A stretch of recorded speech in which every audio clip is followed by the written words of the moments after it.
If you carry a firearm and discharge your weapon in self-defense, you could face hundreds of thousands of dollars in legal fees and expenses. So carry the protection of CCW Safe, Self-Defense Legal Services membership. Upfront payment of all criminal and civil defense costs with no out-of-pocket for members. Unlimited defense budgets, unmatched legal expertise. Carry the same level of support police officers have. Carry CCW Safe, the highest caliber. Well, hello everyone watching now and perhaps watching later. My name is Jeff O'Donnell and I'll be hosting this show tonight. This is the first time I'm hosting this platform and in fact this technology. So this might get pretty interesting before the end. But normally you're used to seeing Chris here with a panel of guests. Well, tonight it's just me and you, all of you. And we're going to talk about some news of the day, news of the week, some stuff that I've been doing. And I'm going to be taking as many of your questions in chat that I can. So I thank you very much for tuning in. My name again is Jeff O'Donnell. I'm CEO of Quest Development. I've been a computer software security guy for about 41 years now. And the last 4 of which I've spent doing deep data dives on our elections. And we'll be getting into that. If any of you have heard of me before, you probably know me from reports such as Mesa County number 3 and the Fingerprints of Fraud and my award snubbed documentary, Fingerprints of Fraud, the movie. But we'll get into that, and we're going to watch a little bit of that movie a little bit later, and we're going to talk about it while it's going on. But again, thank you very much for tuning in. Before we get started with the main topic, I want to hit a little bit of what I call breaking news, and we should be very happy right now. I know that not everyone's top issue has been addressed yet by President Trump. Mine hasn't, frankly.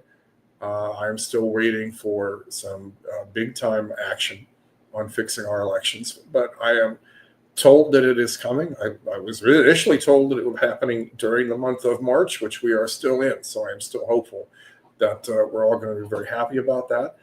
I do have a rare video of liberal reaction to what is going on right now.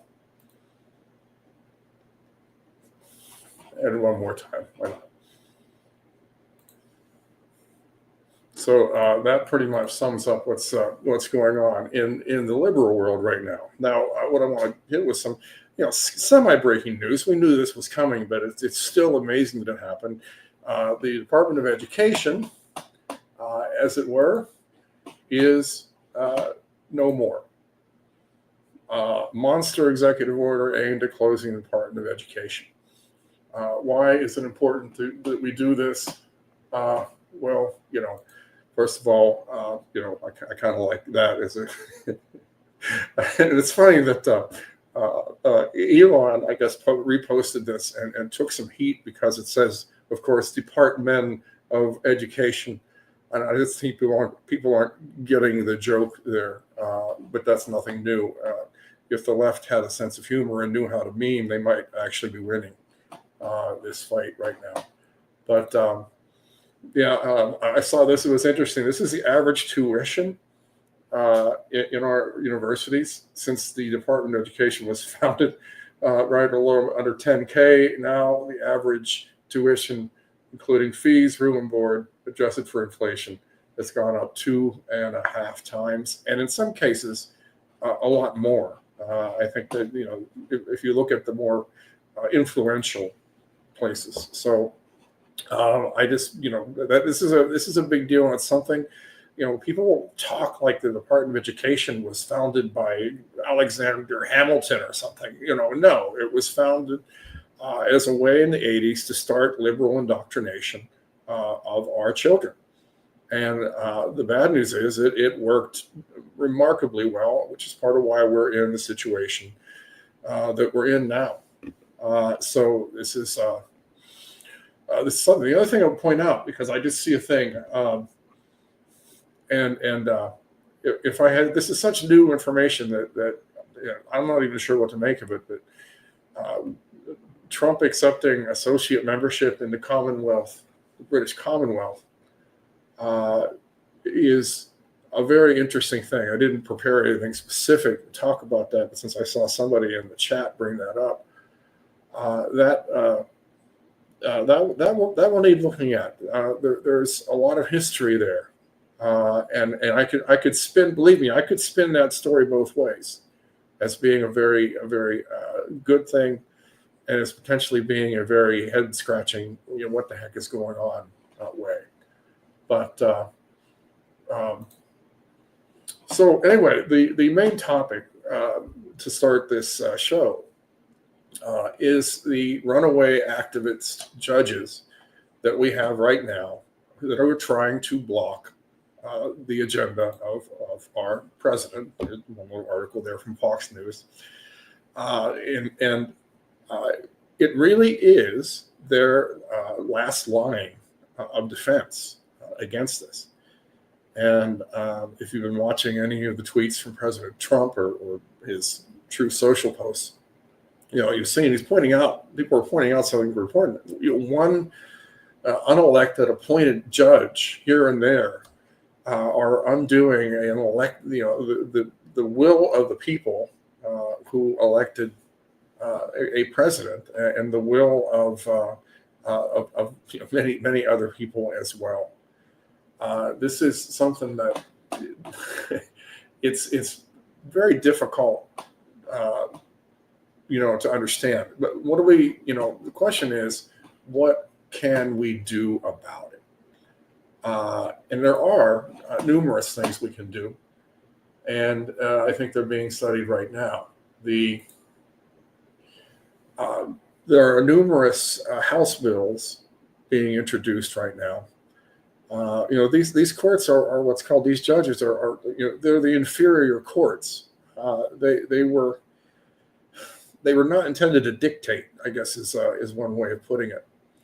And we cannot move forward as a country if we keep allowing these extremely liberal activist judges, who were appointed in many cases by extremely liberal activist politicians in some cases. We can't allow this to stand in the way of a mandate of 80 million Americans or more who voted for this. This is what we voted for. I love the memes that I see. Again, the left can't meme, thank God. But what they put out, is this what you voted for? And in most of the cases, yes, absolutely. This is absolutely what we voted for. So what can we do about this? I would say that the biggest thing we can do is, and I'm big, anybody out there from Raccoon Army, which is a group of tremendous volunteers all across the country who have helped me me and others get to the bottom of election fraud and things like that. We need to be as activists now as we were a year ago. And we need to be contacting our House representatives. We need to be contacting our senators. And we need to be pushing them towards them solving this problem. Now, the solution, impeaching these judges is going to be difficult because we would need help from the Democrats in the Senate area. But there are other procedural ways that are being explored to be able to do that. And then ultimately, we have the Supreme Court.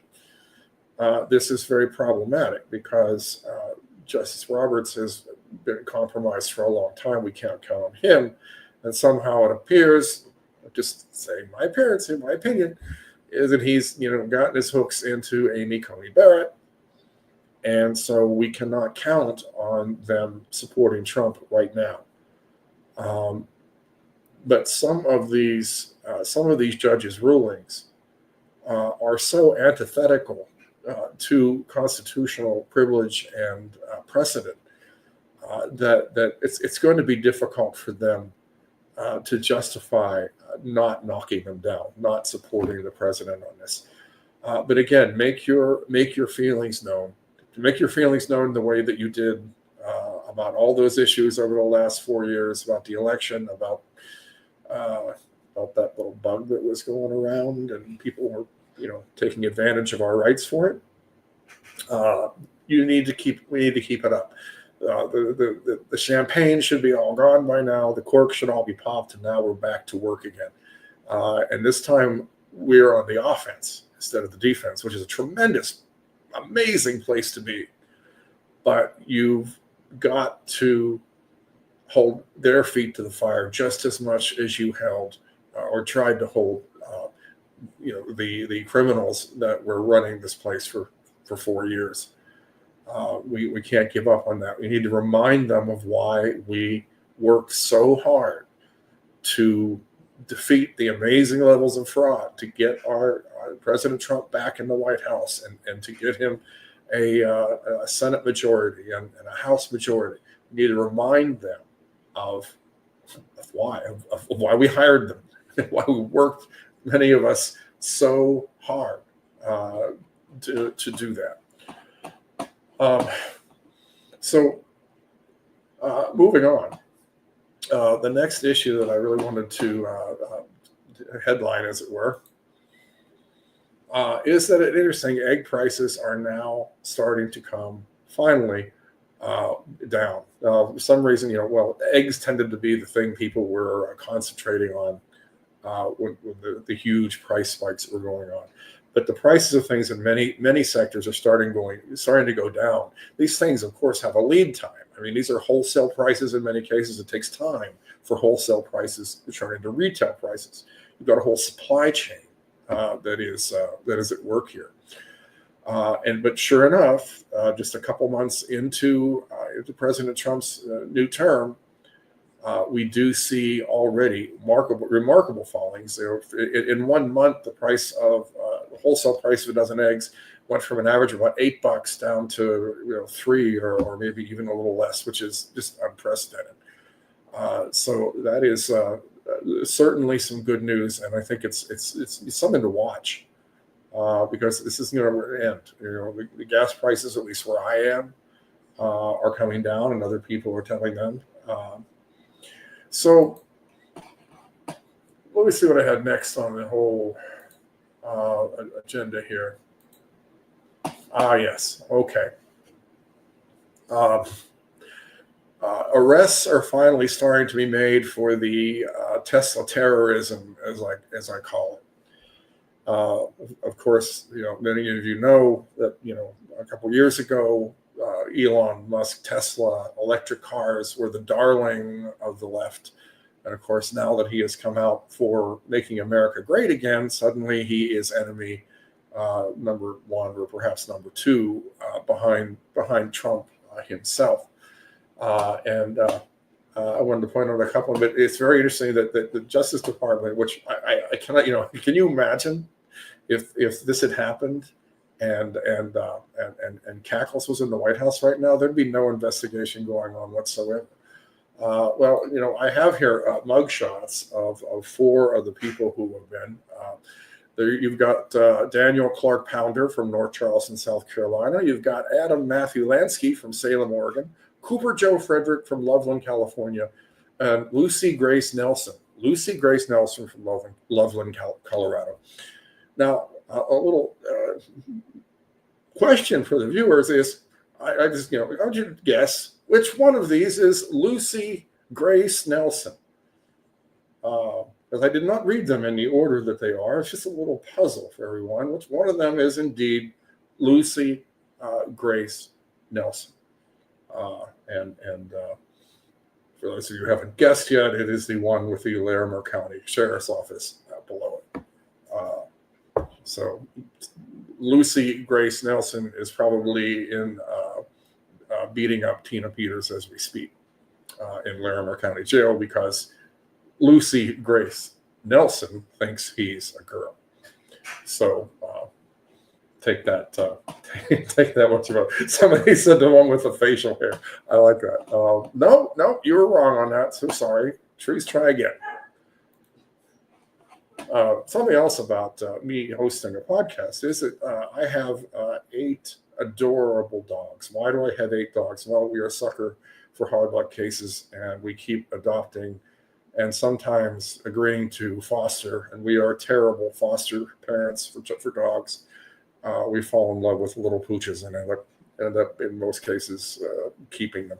But you may hear the occasional little noise from a dog who they have opinions on all these things too. They're not very informed opinions, but they mainly their answer to everything is, well, let's have dinner. But at least they are trying, to figure all of this out. Let's see what I got next here for the thing here. Oh yes, great news. Hillary and Kamala have been stripped of their security clearances.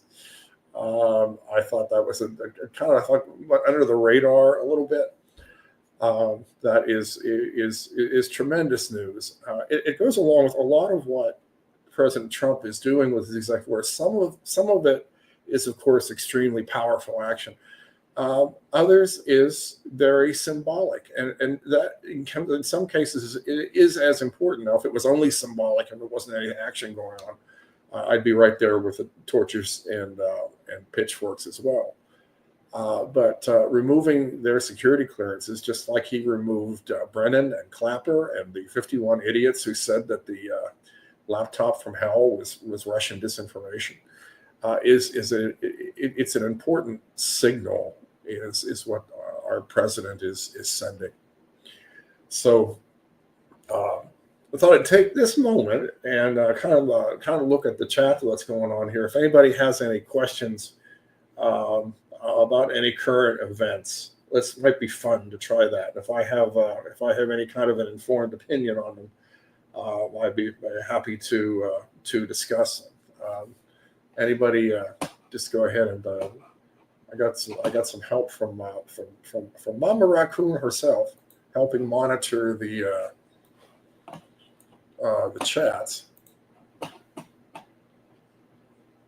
If nobody has anything that they want to discuss, then I can go ahead and move on and just chalk this down to a failed experiment, at least for right now. Okay, that's fine. We'll have time for questions at a later time. Let me catch up to where I am in my little cheat sheet here that I am using.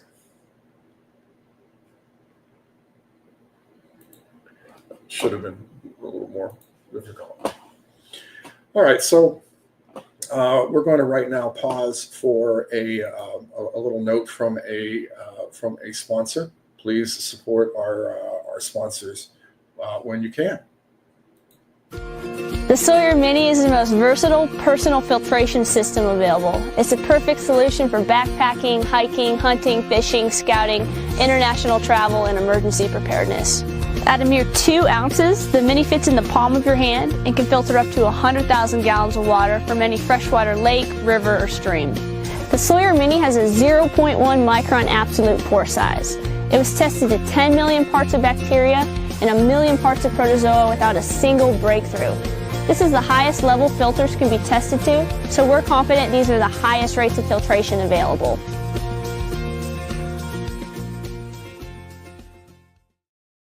Okay, and we're back. And I actually did get some questions while you guys were watching the little commercial there.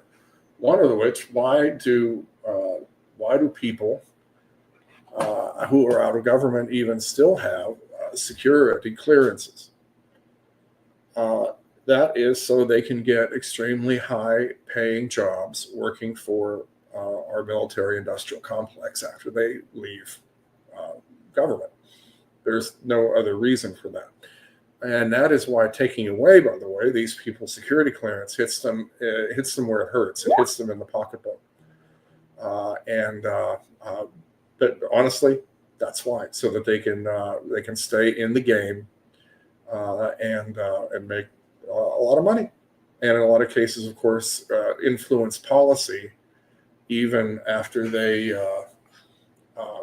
even after they're technically out of government. Now, well, another good question: how do you think closure of the DOE will affect homeschooling in different parts of the country? We homeschooled all 4 of our kids. In fact, one of the reasons we moved from Pennsylvania to Florida was because Pennsylvania made it very difficult. Pennsylvania basically at the time wanted you to recreate school at home, which is, why. So Florida was much better about allowing parents to have the freedom to tailor the education experience to the child. And also to make it as faith-based as you want and all that kind of stuff. Given the fact that this is going to throw things like that even more back to the states, because a lot of the brakes on an increase in homeschooling in this country do come from unfair actions by the Department of Education put down to the states. It kind of reminds me of what, striking down Roe v. Wade did. It put it to the states, and now we've got, 50 battles to fight, and that's fine, because that's where it should be. Well, the same thing now is going to occur. You're now going to have states have a lot more freedom to allow, or in some cases, unfortunately, perhaps restrict, but that's where all of you come in and make your voices heard. They will not have the bully pulpit of the federal government, the DOE, behind them anymore to fight your efforts to improve the homeschooling laws in your states. So I think it is. I think it's all good. It's a shame you took away poor Hunter's security detail. He's currently in a rough neighborhood, not rough enough, in my opinion. Somebody asked for an update on Tina Peters. I talked a little about this when I was on this show a couple nights ago. She's not doing well. Not surprisingly, she is in Larimer County jail. Last I heard, they're definitely playing games with her as far as not releasing a lot of information and moving her around and moving her from solitary to a modified general population. She apparently, and this is just what I've been told by people who, and unfortunately, part of the problem is I know numerous people who are said to be in contact with her, and only about 80 to 90% of their stories match. So I'm not sure why that is. But what seems to be the case is she is in ill health. She's fighting cancer again, evidently. And may not be getting the proper medical care that she needs. She is apparently being abused by guards and by other inmates. It's pretty much a nightmare scenario for her, and we got to get her out of there. Either the governor has to give her a compassionate release, or simply just release her on bond pending appeal, like almost every other non-violent criminal that has a strong appeal possibility, which she certainly does, has the opportunity to get out on bail pending appeal. I would like to see federal action. She can't, of course, be pardoned by Trump because that's a state charge, and the president cannot pardon a state charge. He can, however, cause financial hardship to the state in a number of ways. The Justice Department can look at any unfair practices that occurred, of which there were many, and they are indeed looking into that. And I still have no one tell me why they could not simply name her as a federal witness into the Justice Department investigation of the 2020 election.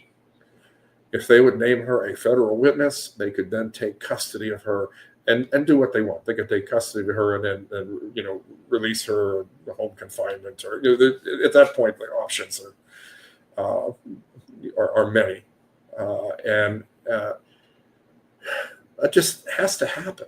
And again, we need to put pressure on anybody we can to make sure that the story doesn't go away. The worst thing that could possibly happen for Americans, and the best thing that could happen for people like Paulus and Griswold out in Colorado and others, is for us to forget that she's, basically had to fall off of our memories and forget that she's out there.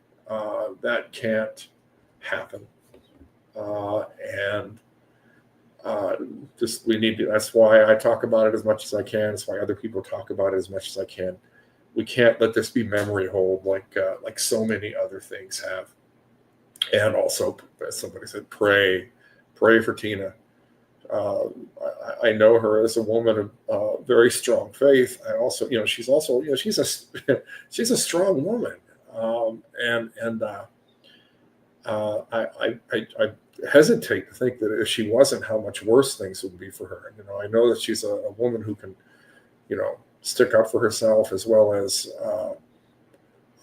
find the bright side of situations, obviously.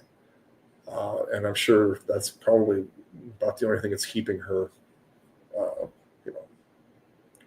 sane right now. But it's not a situation that can continue, from what I'm hearing. So thank you for that question.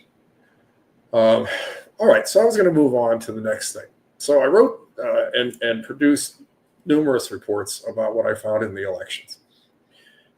Many of you may have heard about Mesa Report 3. I wrote that. Dr. Walter Dougherty also is a signatory to that report, in which I found evidence of manipulation of the ballots and batches in a 2020 election in Mesa County, Colorado, using the image of the hard drives of the election systems there. That led to me finding a lot of other stuff, and not only me, it was the Rosetta Stone, and a lot of other researchers have benefited from the data that has come out of that system that has shown a variety of things. So a year ago, I probably started more like 15 months ago, I decided to take everything that I had found personally and reported on, because I was, frankly, just getting asked too many questions by too many people to possibly answer them and still have time to do anything. So I thought, I will make a documentary. And I thought maybe I can make a hour documentary of everything, that I found. Well, the first cut of it was 4.5 hours. So I managed to cut it down to a little under 3, and then released it in 7 sections, 7-part docuseries. And on one side is looking at somebody was stationed at Elmendorf. I had a brother that was stationed at Elmendorf in Alaska for a while. We don't talk, but nevertheless. What I wanted to do was, the first section of it deals with problems with our voter rolls that I have found, and others have verified, and others have found. And, it's about, probably about 17, 18 minutes all told, because I'm starting it kind of right where it gets into the meat of it. I thought we'd watch it together. And given that it's been a year since it's been released, I could stop it every once in a while and comment on anything that, any new info that might have been found since then. And also, if I get any, if I see any questions about that, I'll do my best to answer them. So without any further ado, let's go ahead and roll this.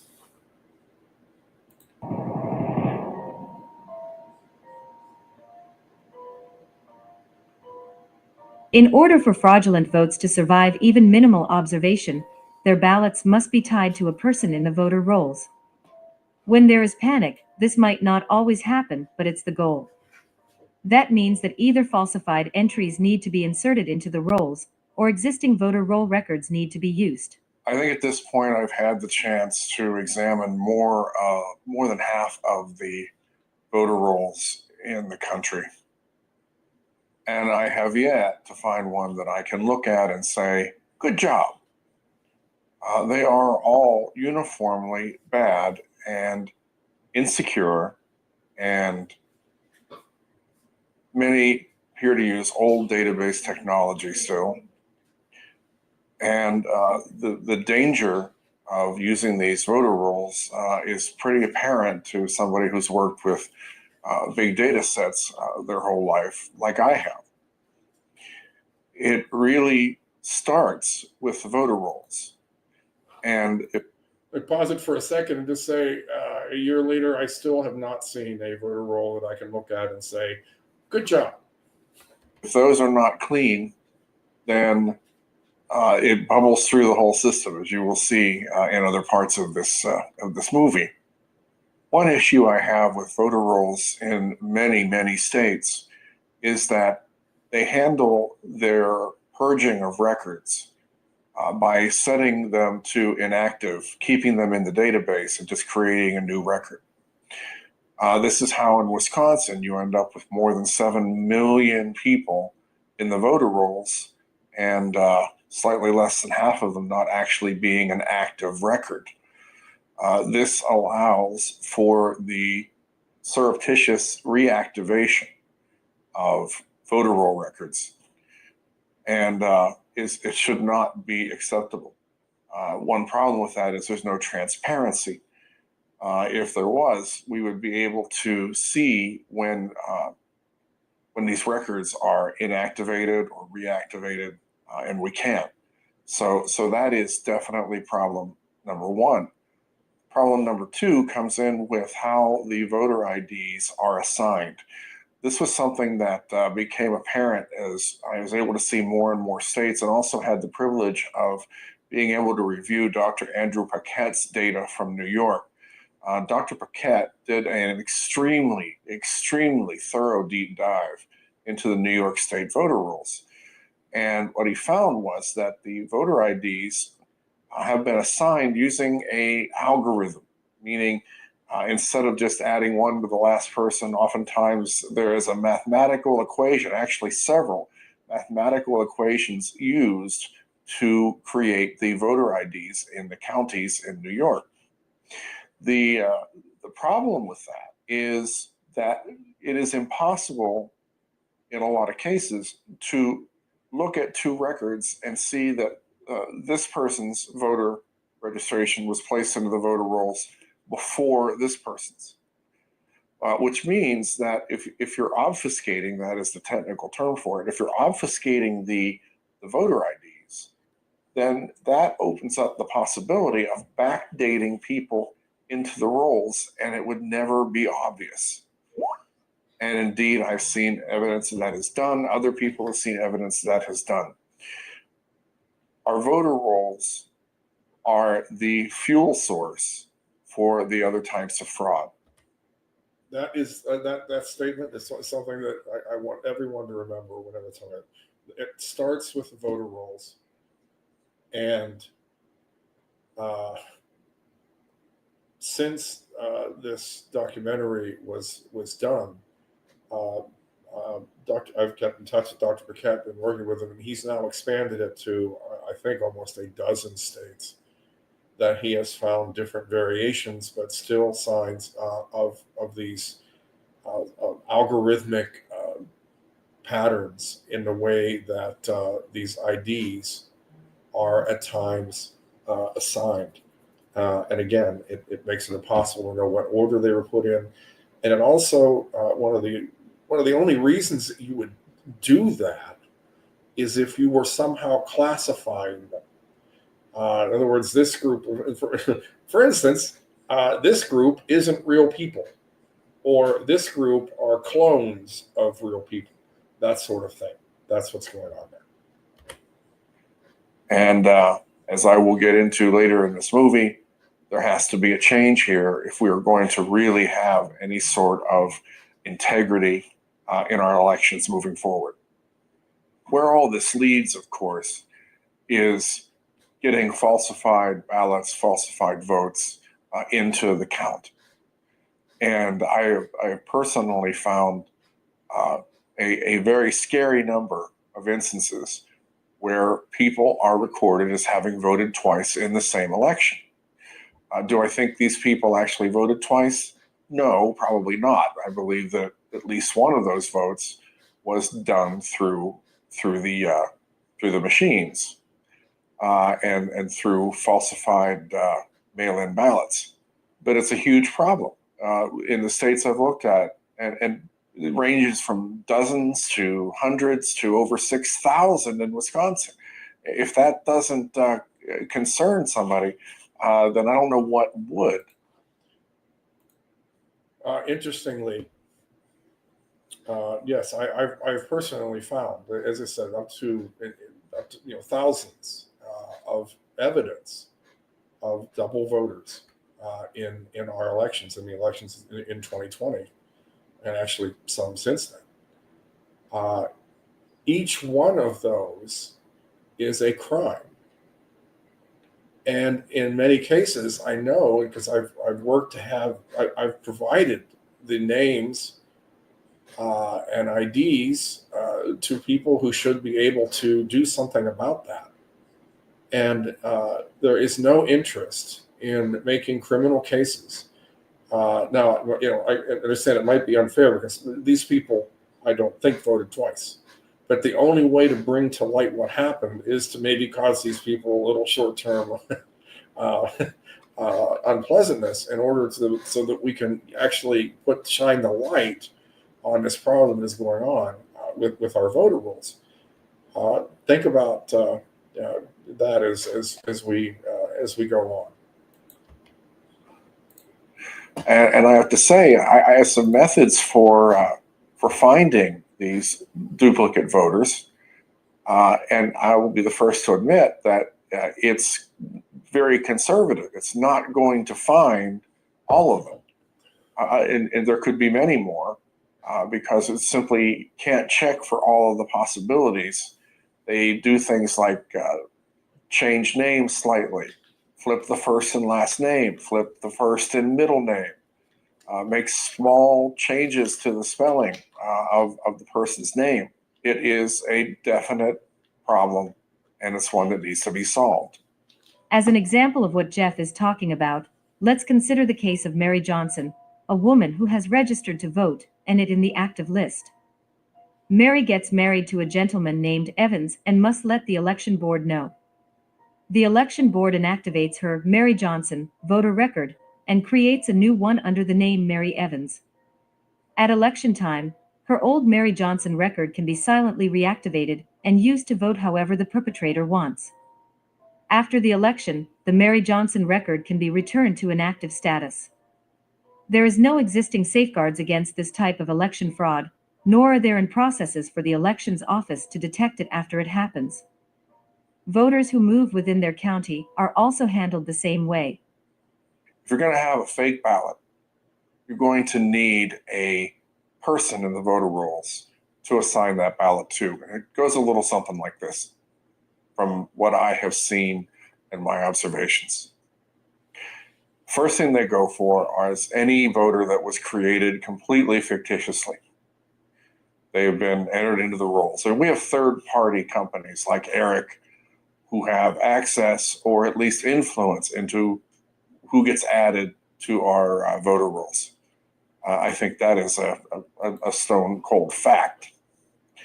So the ability is there to get people who aren't real people or people who are real but are very unlikely to register.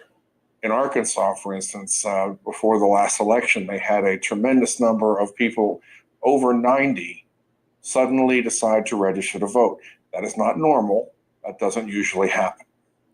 And that could very well be an example of what I'm talking about. So you use that pool of people who are either fake or aren't really registered. They don't know they're registered, because those are the safest ones to use to assign fake votes to. When they run out of those, the next thing to go to are the inactive voters the records of those, switch them to active, and then they can vote and be switched back to inactive. So that's your second pool. Then if they run out of those, then they have to start using low probability voters. These are people that are calculated to be very unlikely to vote in the election. If somebody hasn't voted in an election in a long time, which is another problem with the voter rolls, by the way, in that we're not enforcing the age out of them. In other words, if you haven't voted in so many elections, you get purged. That in a lot of cases isn't happening. And even if it is happening, as I said before, they're keeping the inactive records in there. So they are still useful. But nevertheless, they can figure out based on age, demographics, a lot of things, who is unlikely to vote or likely to vote in any given election. So they will use that pool. Then they run into a danger area, though, because if they guess wrong and they use an existing person to cast a early or absentee vote, if that person then wanders into the election office on election day and tries to vote, they're going to hear, well, I'm sorry, sir, you've already voted. If that sounds familiar. It's because it happens all the time. You hear the stories, they never go anywhere, but people show up and they're told they already voted. I believe that most of those are voters who the algorithm, the people who decide, they did not expect them to vote, and they did. Now, interestingly, something I'll add to that is that we only catch those when you have when the person who they didn't think was going to vote, so they cast a vote for them by mail, goes in and votes on election day. If the person actually also sends a mail-in ballot, then what you have is two racing, competing mail-in ballots, one good, one fake. What they will generally do is the first one that happens to get across the finish line gets counted. The second one gets thrown into a maybe investigate, maybe just put into the pile. And one of the things that I'm going to, I'll go ahead and announce this here. Those of you out there who have helped me before or want to get into the help and want to cause a little trouble, start sending FOIA requests to your county for the number of duplicate mail-in ballots that were received for the 2024 election. By duplicate ballots, I mean 2 absentee mail-in ballots for the same person. Request the number of those. There you go. Something brand new.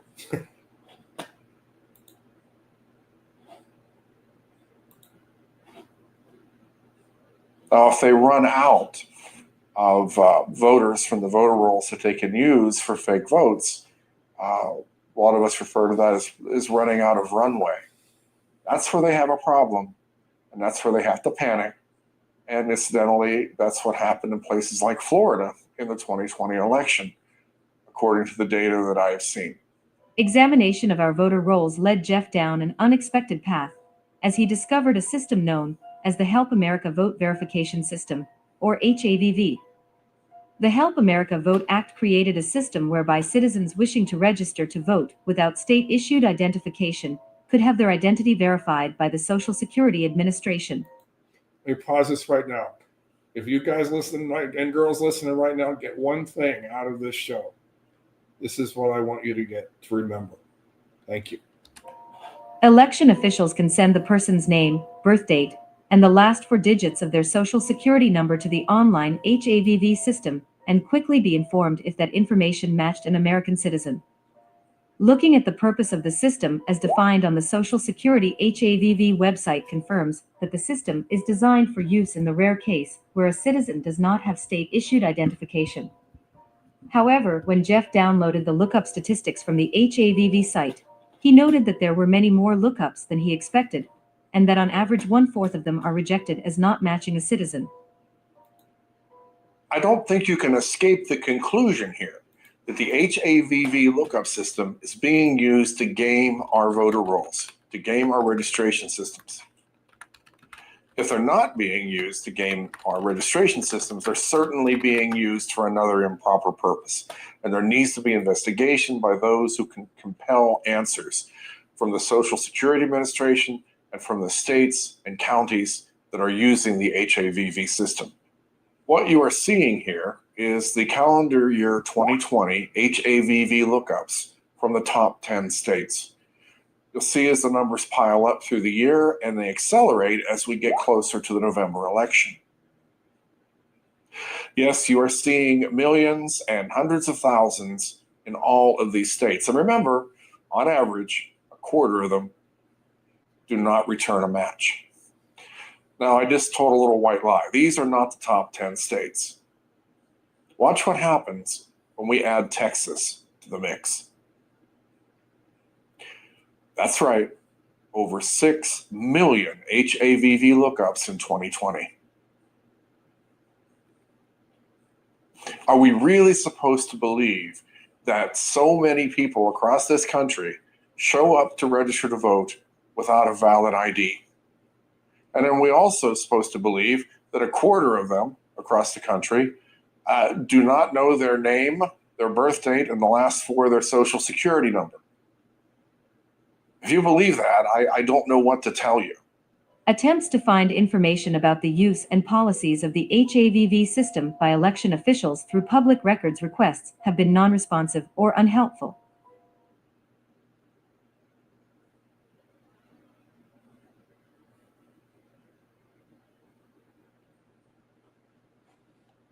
Okay. I understand I had a little volume issue. I hope that is fixed up there. It was supposed to be a next time on there, but it didn't play.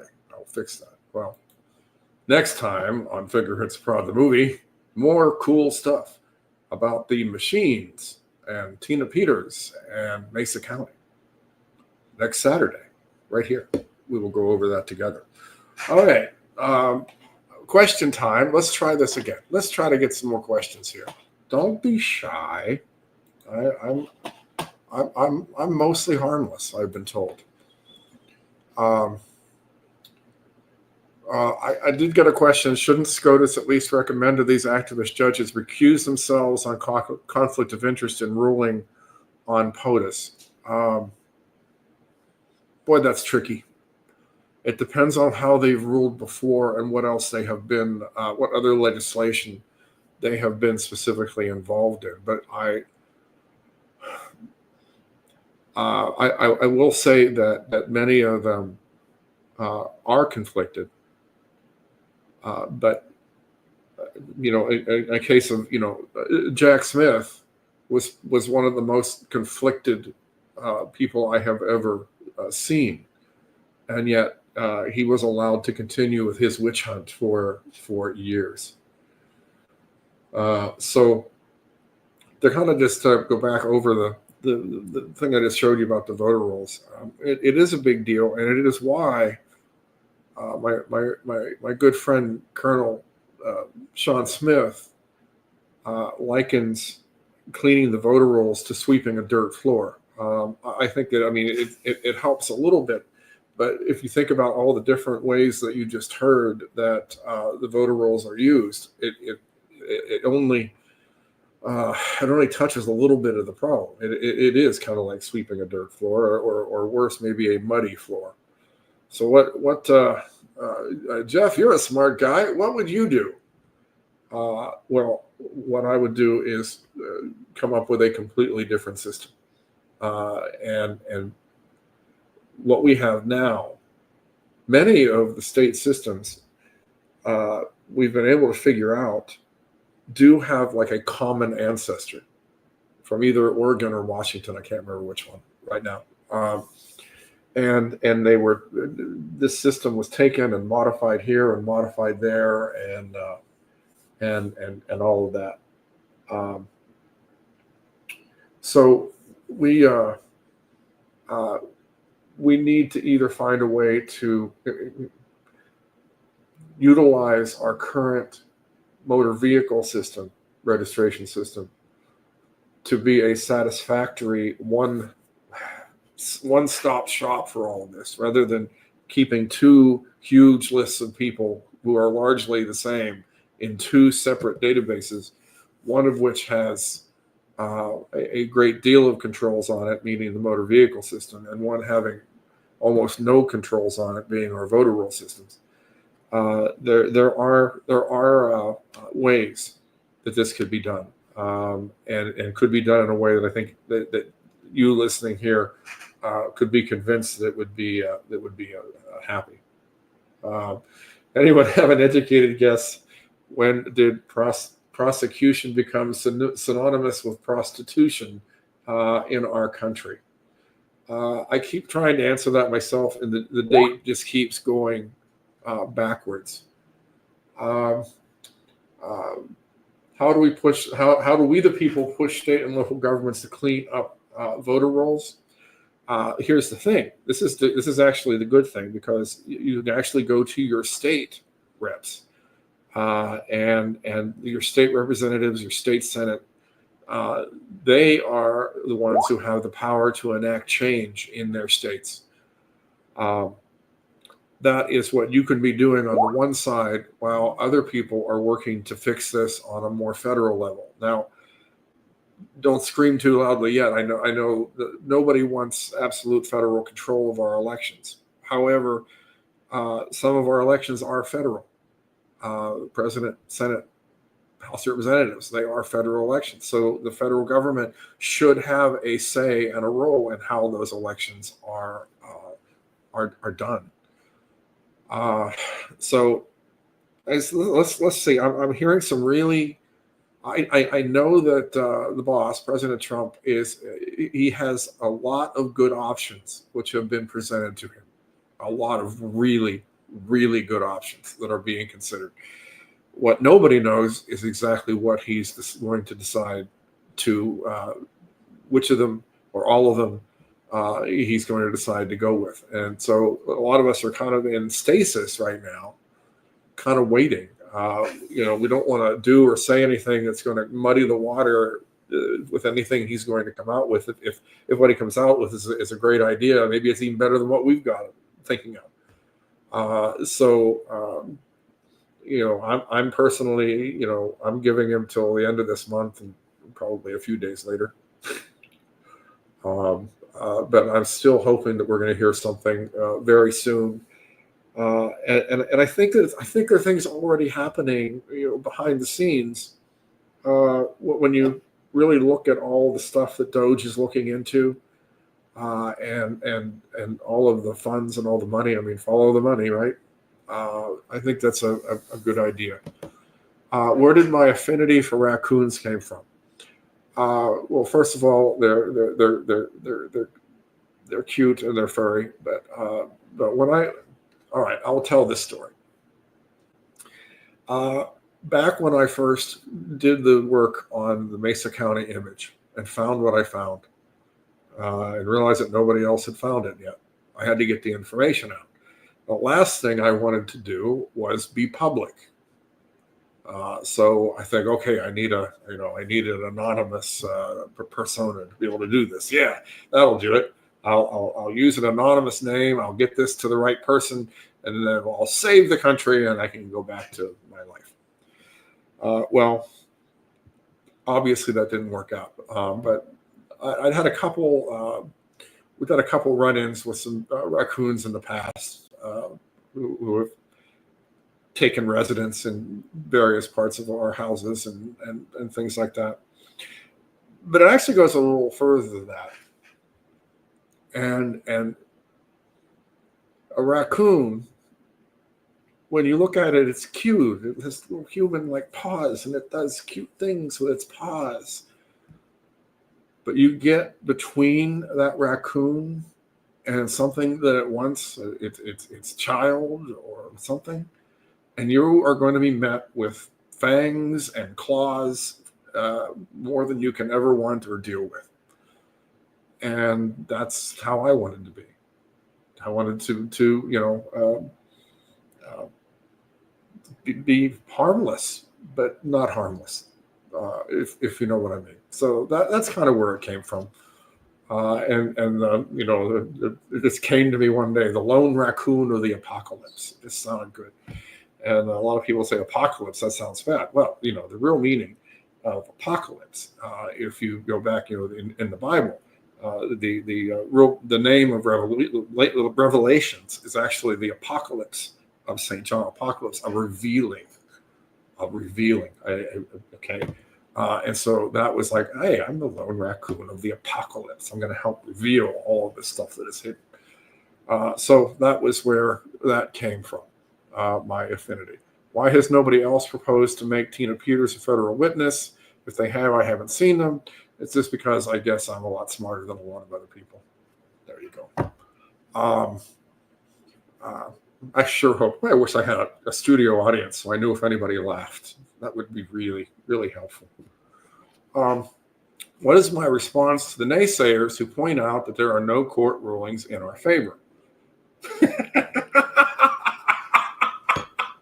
That's my reason. That was actually an honest laugh. That is my honest response. Look how the judges, some of these same judges or judges in the same lineage, same polls, are acting now to us, trying to save our country, trying to take us out of the crippling debt that we're in, trying to defund these stupid liberal policies that are killing our country. Okay, you think now do you understand why no judge wanted to look at this? Even the good judges knew what would happen if they allowed these cases to actually get a serious hearing. That is certainly one of the reasons. I've followed almost all of these cases, and you answer. I would say, answer me this. I think, don't pin me on the number here because I don't keep track of this stuff too much. But I think that my work has been submitted to this point in 9 separate cases. In all 9, I have been not allowed to testify or give testimony by the judges. I'm just a harmless little raccoon, people. I don't understand. But nevertheless, I mean, I'm not saying anything special. I mean, other people can tell you the same story, and I'm sure there's people who have been turned down more than I am. And it's a very, it's a very frustrating thing. But I'm hoping that's going to now turn. Now the problem is, 2024, we won, yay! 2020 still hangs over our heads like a sword of Damocles. To know that they can figure out how to do this again. It took the work of hundreds, if not thousands, of people working over 4 years, and in every state and every county, and data researchers like I getting information out and telling people what to do and what, advising them what to do and what not to do. It was a tremendous marathon of 4 years. We managed to beat the fraud enough to get President Trump reelected.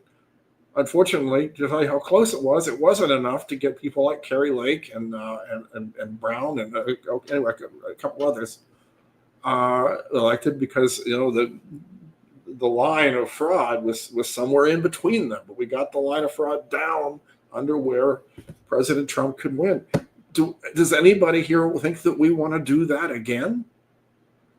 And I know that President Trump is aware of what happened in 2020. Of course, he's much more aware now than he was in 2021. I'll tell you that even.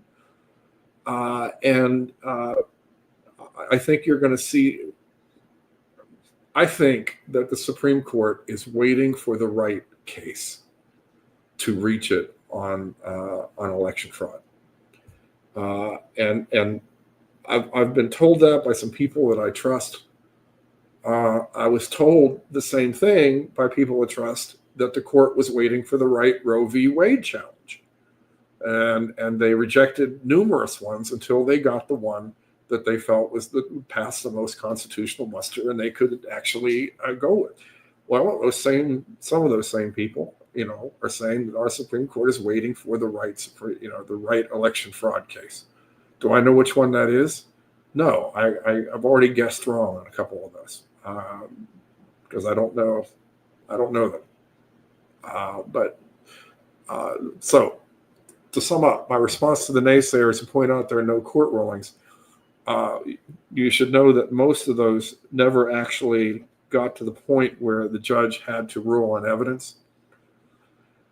The few that did were, frankly, I mean, there have been bungled court cases. Now there are bungled court cases of every kind. You take any 20 random court cases, and you're probably going to find one that's mismanaged, by accident or whatever. So that's not, necessarily an indictment of that. So I'm looking at the chat here, seeing if anything. Am I still friendly with Mike Lindell? Is he working to help Tina? Okay. I haven't talked to Mike in over a year. We kind of went our separate ways a little more than a year ago. As a result, I'm hearing the same things you are that I assume are behind that question, and I can't answer them for sure because I'm not in that circle, as it were.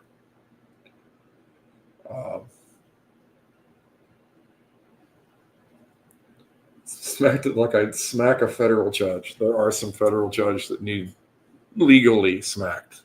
Legally smacked. I will point out. Where are we? All right. It's we've been going through there. This show may run a little shorter than you're used to, as a warning, because I don't have any guests to bounce people off, but that will change as well. So let me quickly see where we are on my little cheat sheet here, where we're headed. Let me briefly run something here. Give me one moment. I apologize for the delay. I did warn you this might be a little bit different than what you're used to from this.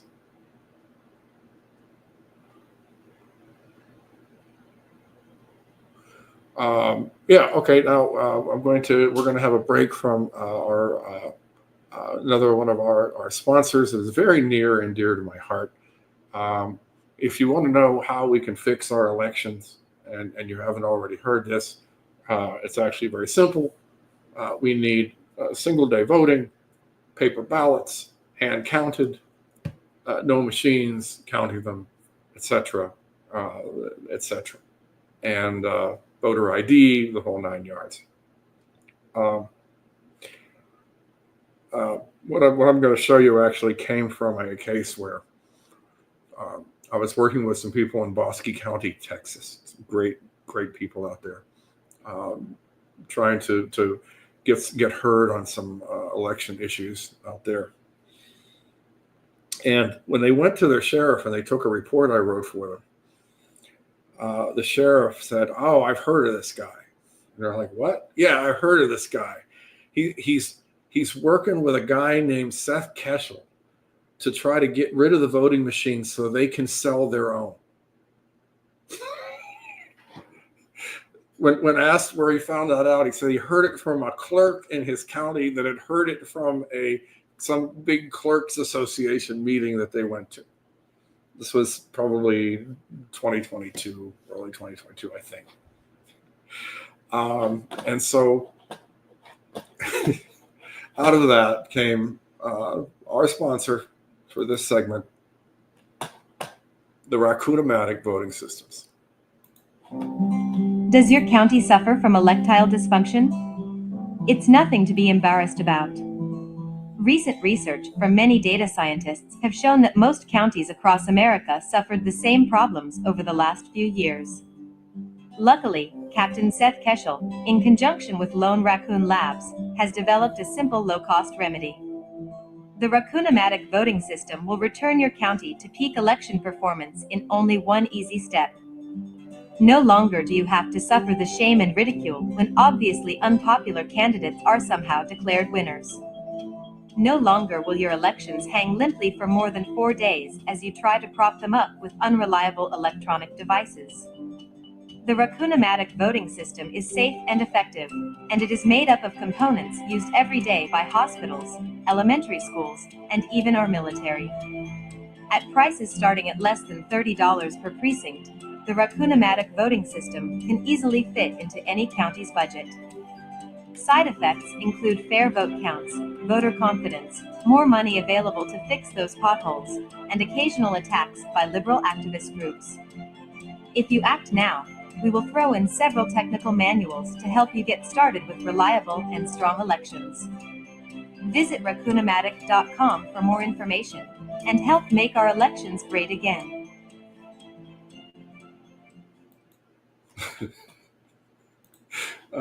There you go. And now a true word from a sponsor. My name is Chris Evan, and I'm the CEO of Survival Dispatch. I was a member of our national powerlifting team for many years and won many state, national, and world championships. Even though I'm in... Okay, that was not correct. This was my first unforced error. Well, maybe not our first. I don't know. But nevertheless... The Sawyer Mini is the most versatile personal filtration system available. It's a perfect solution for backpacking, hiking, hunting, fishing, scouting, international travel, and emergency preparedness. At a mere 2 ounces, the Mini fits in the palm of your hand and can filter up to 100,000 gallons of water from any freshwater lake, river, or stream. The Sawyer Mini has a 0.1 micron absolute pore size. It was tested to 10 million parts of bacteria and 1 million parts of protozoa without a single breakthrough. This is the highest level filters can be tested to, so we're confident these are the highest rates of filtration available.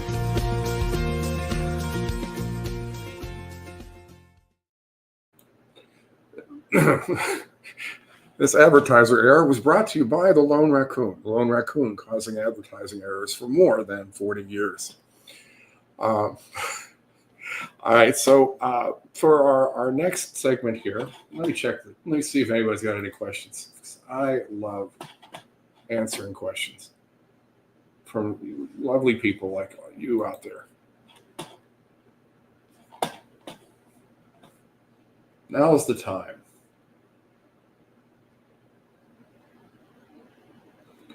Somebody said paper ballots. Yes, we need paper ballots. We need to take the computer systems out of it. And that can actually be done. That could be done by executive order. There are ways. Jeff, are there any efforts to collect cast vote records of 2024 election? Yes, I'm getting them and processing them as I'm getting them, but we're not getting nearly as many as we've gotten before. So if you find people out there, especially those of you who've done it before in your states, could please request a cast vote record. If you're not sure what to ask for, let me do a real quick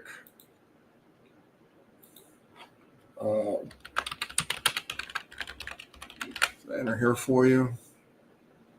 That wasn't correct. Well, if you go to magaraccoon.com, M-A-G-A, raccoon, 2 C's, 2 O's, .com, you'll see there's a place you can download cast vote records for dummies, which is a document I wrote that explains what they are, the data that's in them, and gives you example letters or emails or whatever you want to do that you can send to your county to retrieve that information. And you can actually use the same format to retrieve anything you want to know about what your county or your state is up to, or your federal government as well. So again, that's the cast vote records for dummies, which is at magaraccoon.com.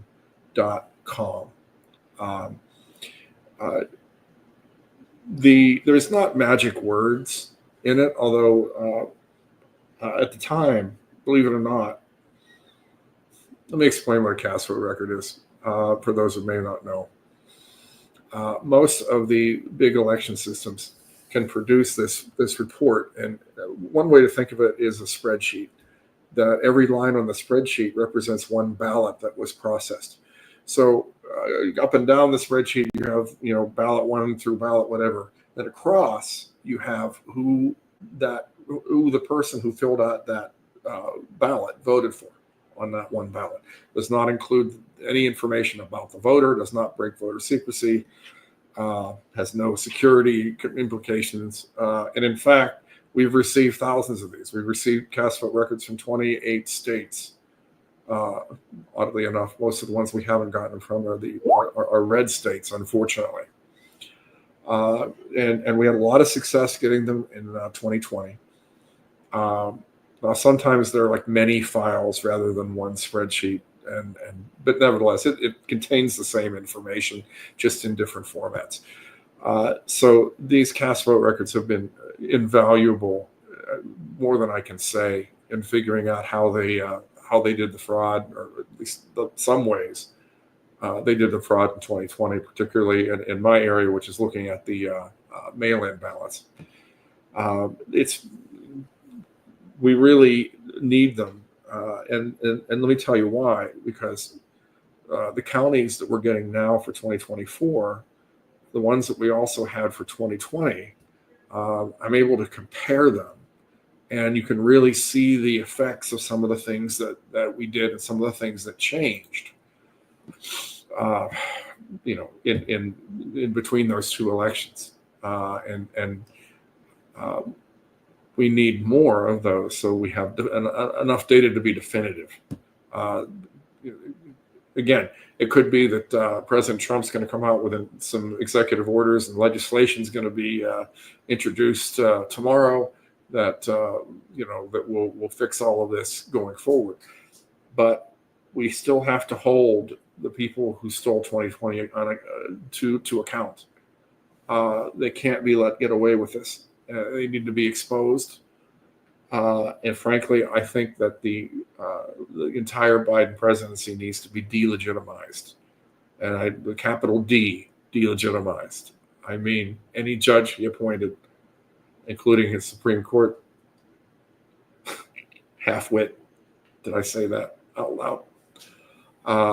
And executive orders and pardons and all that. I think that's actually even more important than using the auto pen, is the fact that he was elected illegitimately, and if that can be proven, admittedly, it's nothing that's ever happened before in our country, but I can't see that not having a huge effect on the things he did when Biden did when he was supposedly running the country. He wasn't, but whoever was, running it and saying they were. And yeah, I know it was Obama. Okay. Will flooding our Congress with women demanding investigations into voter fraud be worthwhile, or just at a county state level? I think both is worthwhile. Admittedly, extremely liberal congressmen, all you're going to do is annoy them. But on the bright side of that, all you're going to do is annoy them. So it's kind of good to do. I find that at the state and county level, you do have a little more accountability in that. I think that your average county commissioner, your average state senator, state representative, I think they understand, some of them anyway, that their office, their remaining in office, does have some relation to their support from the people. What a concept, right? And so they want to make, at least appear to be doing their job, maybe even a little more than the federal branch does. But yeah, I think it's worthwhile. The movie, the part that I showed you here, we had a huge effort where we had Raccoon Army volunteers actually hand deliver DVDs to a large percentage of our House representatives, and secretaries of state, attorney generals, governors. It was thousands, all told. And while I can't say that all of them watched it, they at least were. They're now accountable. They got it. We have record that you received that. You can't say when the truth of the 2020 election fraud is suddenly not deniable anymore. They will not have the excuse. At the very least, they won't have the excuse. Oh, I didn't know. If only I'd have known, I'd have done something. We now, we want to put them on account the fact that you had the opportunity to do something, and you didn't. I used to enjoy annoying Pelosi staffers. Hey, brother, there you go. Why not? So, all right. So we're going to move on. We can come back to some questions later if we hopefully get them. But let me go back to my little cheat sheet here. I want to go into a story where we're going to get into some more hopefully amusing stuff. One story is Unilever, Ben & Jerry's parent company, has reportedly fired the ice cream brand's CEO.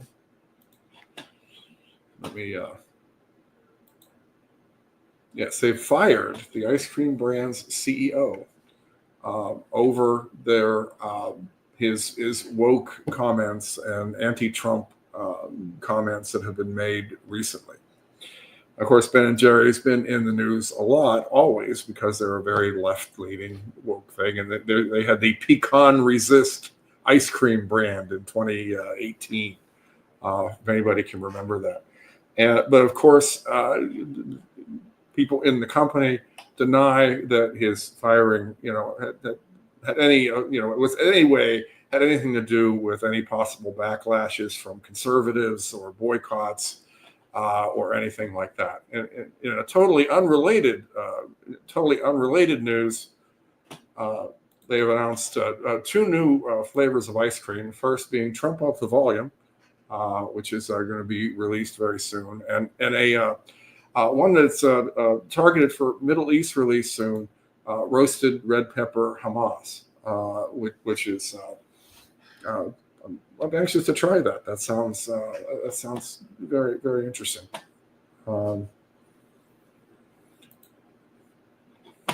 Moving on. Again, where's that studio audience when I need it? Where's my mouse? There is my mouse. Okay. What's next here? Two judges this week, this is related to the earlier story, mandated the rehiring of tens of thousands of federal workers sacked under Trump's efficiency drive.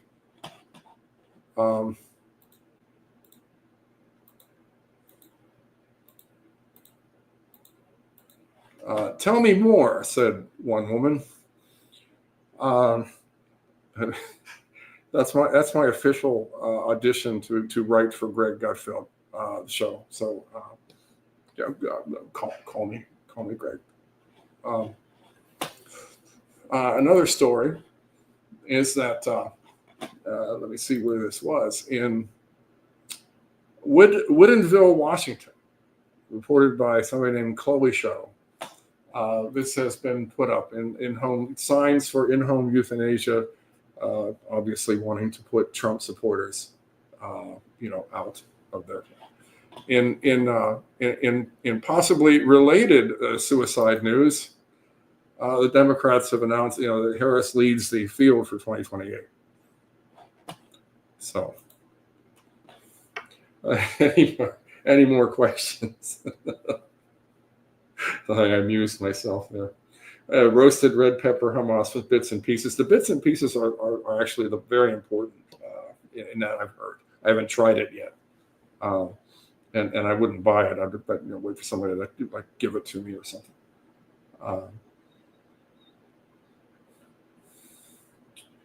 So I think that right now that was pretty much what I had to talk about. And I'd like to give a few more minutes to see here if anybody has any comments that they would. Somebody said, Trump should respond by saying we will rehire them, but we will have to defund your federal court district. That's not entirely an impossible response to that. Can you imagine if Harris was their candidate, if they had to run her again in 2028? I think that it is more statistically probable that the winner of the presidential election in 2028 will be Donald Trump than it would be Kamala Harris. So take that for what it's worth.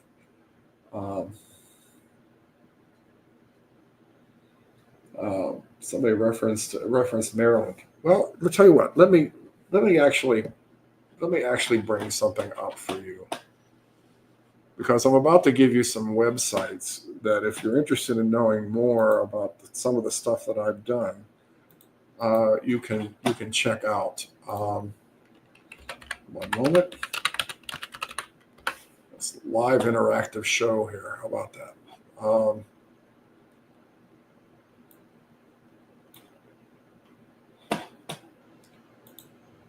right.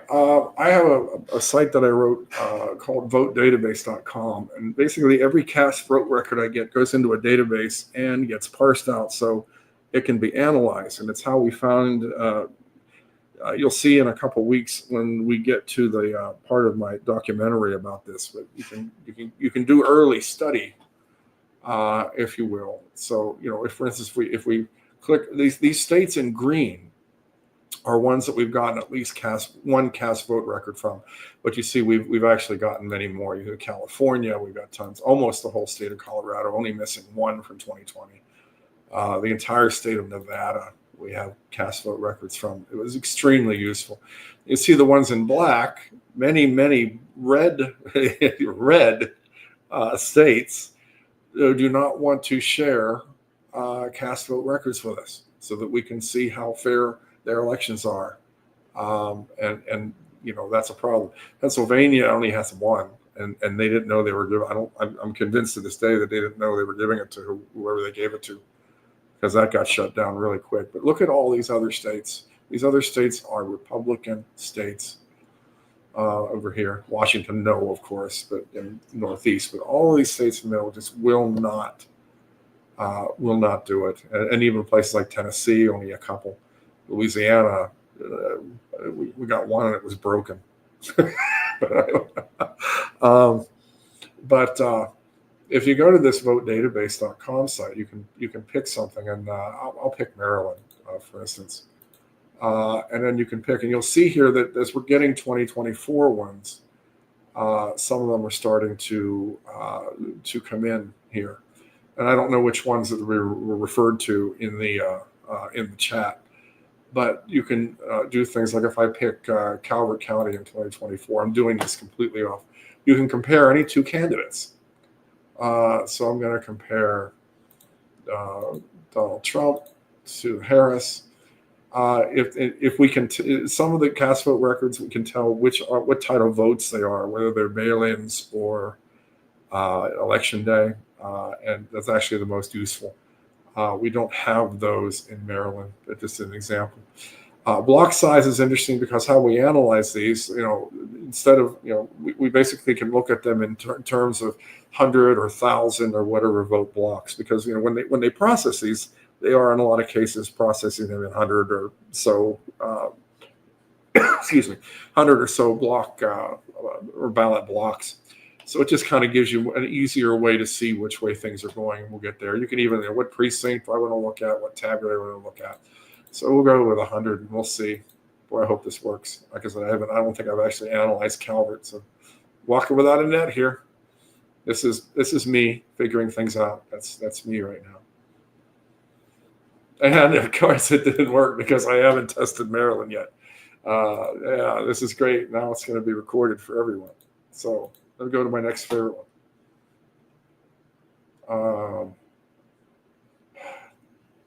Let's go to Pima County, Arizona. So help me if somebody broke my system. I don't know. But anyway, it could potentially happen. If we look in 2020, we're comparing the Trump and the Biden, and we're looking at the mail-ins.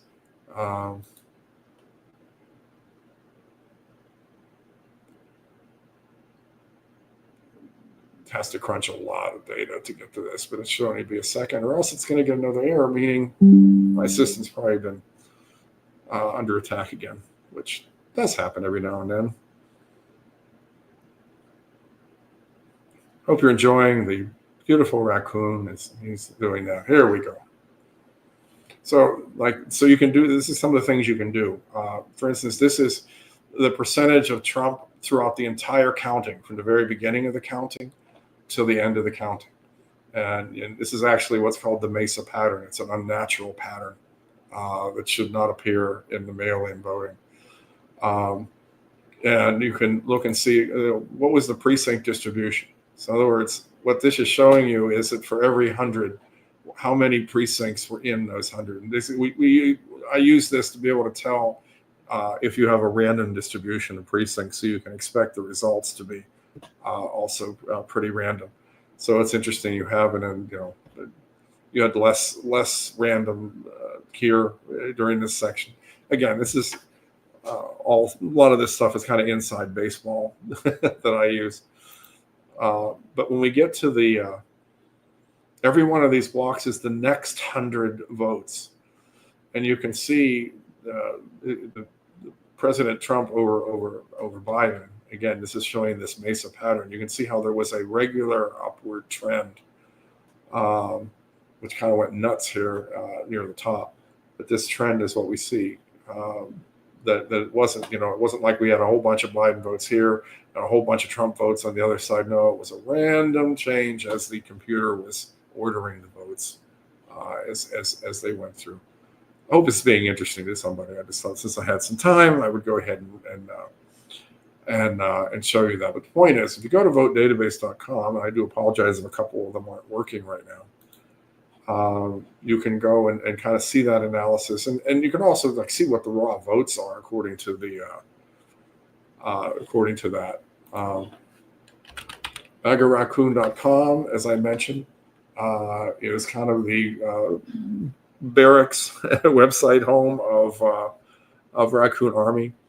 There's the Cast Vote for Records Dummies book, is the second thing here showing. You can get the links to some of the reports, that HAVV thing I talked about. There's a record there, that sort of thing. And an endorsement, of course, from none other than Jimmy Kimmel. That's right. Just go to MAGARaccoon.com and MAGA Raccoon. So, that's right. Just that amuses me. I've had it up there for 2 years now, 2.5 years. And then Fingerprints of Fraud. That's where you go if you want to be able to download the Fingerprints of Fraud report, which points out national mail-in ballot fraud, coordinated, by the way. The Mesa 3 report is here, a report I did in Maricopa County, a whole bunch of stuff is there. If you're interested in what I've done in elections, then this is somewhere you can go and look. And it's even have a Spanish translation of the Fingerprints of Fraud and the Mesa 3 report for people who are not English or who are Spanish speakers, as it were. The last website I'll show you is Fingerprints of Fraud, themovie.com. And that is where you can go. And if you don't want to wait for me to play these sections along with you, each one of Chapter 1, voter rolls, is what we just looked at. Chapter 2, the machines. Chapter 3, mail-in madness. Chapter 4, election night reporting. Chapter 5, digital danger. Chapter 6, crimes and punishments, in which I try to identify who did this. People say, "Oh, who did this? Who's responsible?" Well, Chapter 6 says who I think is responsible. And then 7 was how we fix it. It was my recommendations for what we do to win 2024. But I think it's still very interesting to see.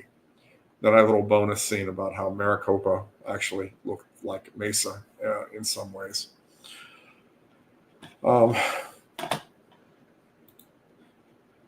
So there are those. Mesa Madness is a place you can go to see the Mesa County reports also. I made a website for that. Just trying to get this out as much as I could. So let me see. Main website, the magaraccoon.com is where that's like, you should be able to get to everywhere else from there. And also that's for my social media links. If you want to follow me on Twitter or on Telegram, that's there. I got to add a couple new ones to there.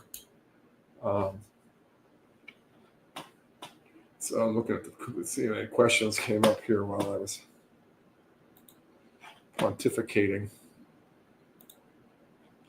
I'm not seeing anything. Hold on, just looking up here.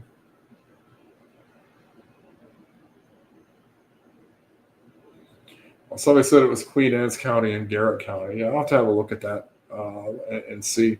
I just recently got in process the Maryland cast vote records for 2024. But please, if you guys can get more counties to pony up. Not surprisingly, I think because of everything that we found from the 2020 cast vote records, some counties who were happy to give them in 2020 are no longer so happy to give them now. One of which being Maricopa County. Shame on them. Maricopa County provided a cast vote record in 2020, which of course showed bad things. They had one for 2022, and now we get to 2024. I want to do a deep analysis of the Kerry Lake election, and Maricopa has suddenly decided that it's too dangerous to give out the cast vote record, and they won't do it. I wish they were the only counties that are feeling that way. But nevertheless, that's where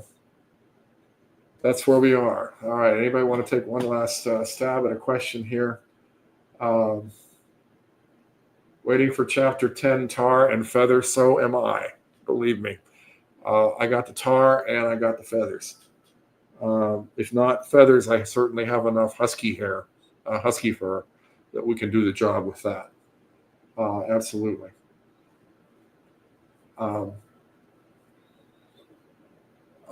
The interesting thing, somebody referenced something about this. Yes, I mean, chapter 5, which you can look at now, or we'll be talking about that in a few weeks on one of these Saturday night shows. There was definitely digital intrusion into our election as well in 2020 and in 2022. I'm going to say apparently not as much in 2024, which is a very good thing, and is probably, if so, would be another reason that it was a more fair election. But it wasn't completely fair. There was still fraud. It still has to be done. We're not done with our job. And we're not done with our job until there's no more computers involved in our elections. It's for counting our votes, that sort of thing. What is President Trump thinking, suggesting the USA join the British Commonwealth, which King Charles is the head of? Boy, as I said leading into this show, that I don't have an opinion yet, because I want to see the I'm giving it the old, I guess people give Dan Bongino credit for the 48-hour rule. When Trump does something or says something that just about knocks your head off, give it 48 hours and you'll usually understand. I would, I was almost expecting the next thing to come out of his mouth. Well, after, yes, we've agreed to join the British Commonwealth, which we will now be running. That's kind of what I expected. I don't know. King Charles is probably on the way out sooner rather than later for health reasons. With a very complicated situation to replace him if that happens.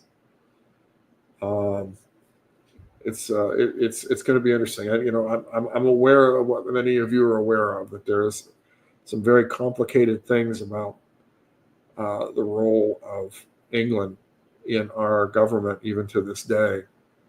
And I assume that President Trump is aware of them, and in the back of my head is there some plans going on in his mind here to fully separate us from the United Kingdom, which has never completely occurred. But and of course you have a lot of the old European families who still want our revolution to have been. Excuse me. Sorry about that.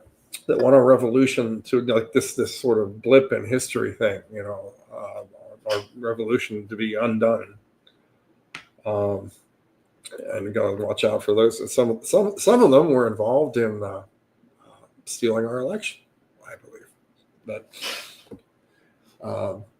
the left just lies about stuff, and then when it's proven false, they never talk about it again. Yes, that's our job to keep talking about it. And then, of course, they ban you on social media, or they block you so you can't talk about it anymore. But it doesn't mean we can't still make a dent. So I think I'm going to sign off from all you lovely people now. This has been the very first, and I hope not very last, Lone Raccoon Weekend Update, as it were, brought to you by the good people at Survival Dispatch News. Sorry, I thought another question there. I like questions. Any word on rewriting the history books to correctly reflect that Canada burned our capital in the War of 1812?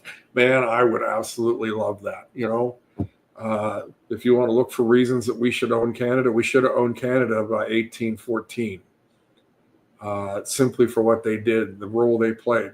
Yes, it was the British, but there was a lot of Canadian involvement of Canadian soldiers, units involved in the burning of our capital, and how we were able to forgive that is a little puzzling to me.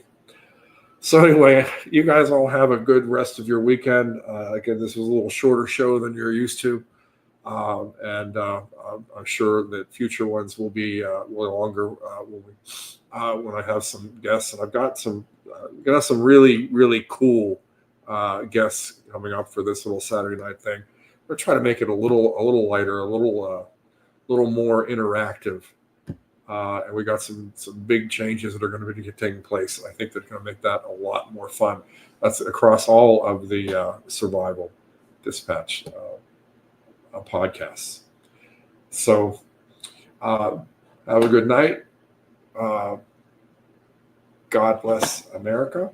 Let me see if I've missed anything for the end here before I head off.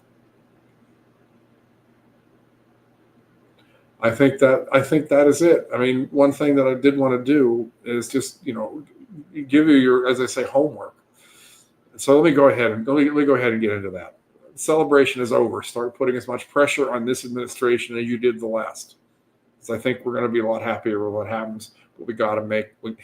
They do truly work. We hired them. Okay, so you got to hire somebody, and then you got to tell them what they have to do.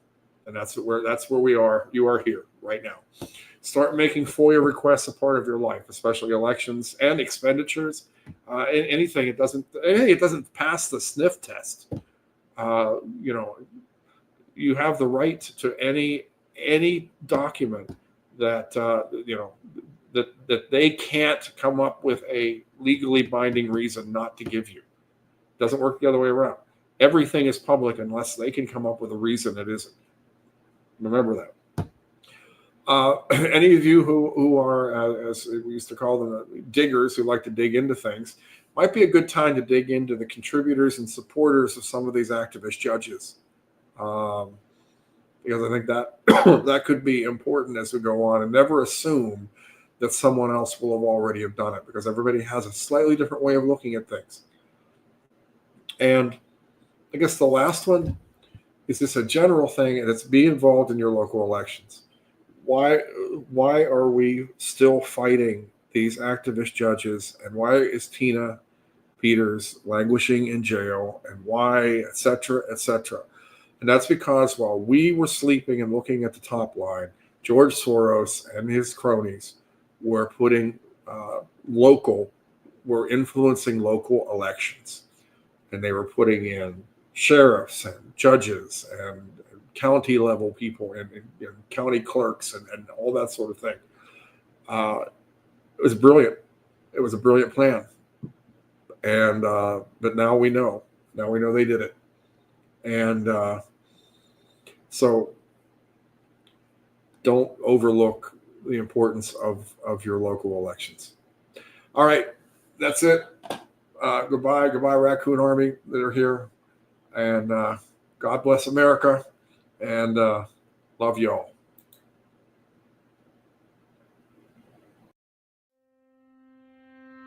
Are you smart and well informed?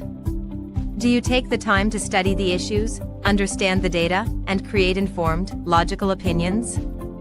Unfortunately, many people across America and the world do not, and this can cause those like us much pain and aggravation when talking to our friends and loved ones. Raccoon Labs, in cooperation with the Center for Disease Control, has addressed this serious social problem in a safe and effective way. Introducing Ignorantix, the stupid pill. After even one Ignorantix, you will be able to converse with the media brainwashed public on their level, removing the awkward and stressful moments when every rational impulse in your brain is screaming out to slap some sense into them. Birthdays, weddings, and holiday dinners can now occur in blissful ignorance of the horrible evils affecting our country. After you have completed an entire course of Ignorantix, you will wholeheartedly accept global warming as scientific fact, believe that COVID vaccines are safe and effective, and that Joe Biden won the 2020 election. You might even want to pay for your granddaughter's sex change operation. In fact, clinical trials have recorded a decrease of up to 15 IQ points per week in participants. Viewership of MSNBC in the test group increased almost 72%. Don't take Ignorantix if you are allergic to lies, or are willing to actually fight for your beliefs and convictions. Pregnant women should not take Ignorantix or handle the broken pieces, as their children may grow up to be mindless liberals. Ask your local liberal politicians if Ignorantix is right for you. End the bickering and strife. Add Ignorantix to your life.